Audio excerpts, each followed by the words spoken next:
Jordan River Anderson from Norway House Cree Nation is one of those children.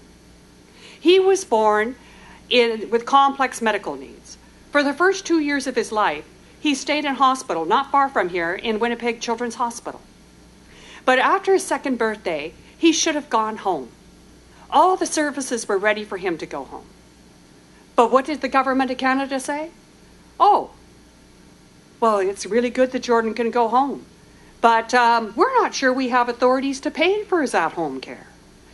The province of Manitoba said, Jordan is a federal responsibility. He's a status Indian child on reserve. We don't want to set the precedent of picking up a federal cost.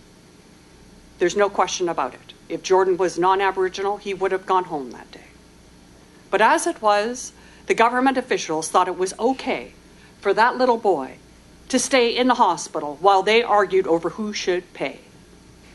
In making that decision in the first instance, they allowed themselves to cross over that bridge of saying that racial discrimination against a child, because no other child would have been denied the opportunity to go home. No other child. That by crossing that river and saying that because he's First Nations, he can stay in hospital while we figure out who is going to pay from our respective surplus budgets. They then entered into the realm of the immoral. And not just days passed on Jordan's calendars, but days turned into weeks and weeks into years. And this little boy would have other little kids come into his hospital room, and they would all get better. And they would go home. And he was better, and he wasn't going home. The other boys would talk to him about what it is to put both feet into a mud puddle and get all the water spraying upwards, or what it is to put your arms around a big dog, or to hear the drums in your cultural ceremony.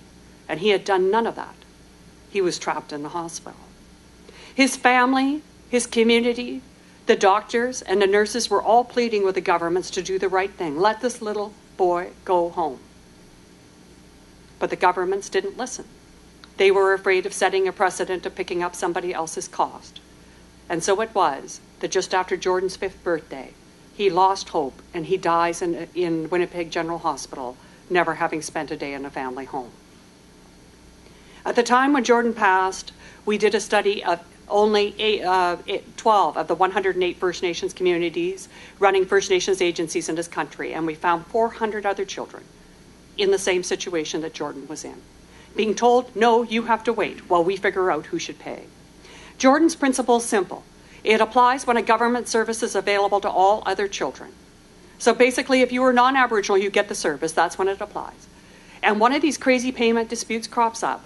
Whoever gets contacted first, provincial, territorial, or the federal government, pays for the bill, and they argue as much about it as they'd like after.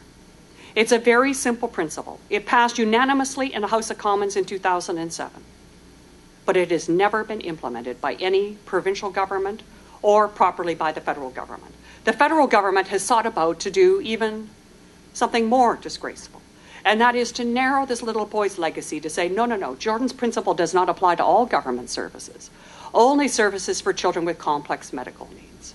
In an apparent attempt to try to dissuade Canadians' attention away from the broad-based discrimination that happens over other services. I would ask that each one of you in your union locals and in your members join our supporters of Jordan's principle.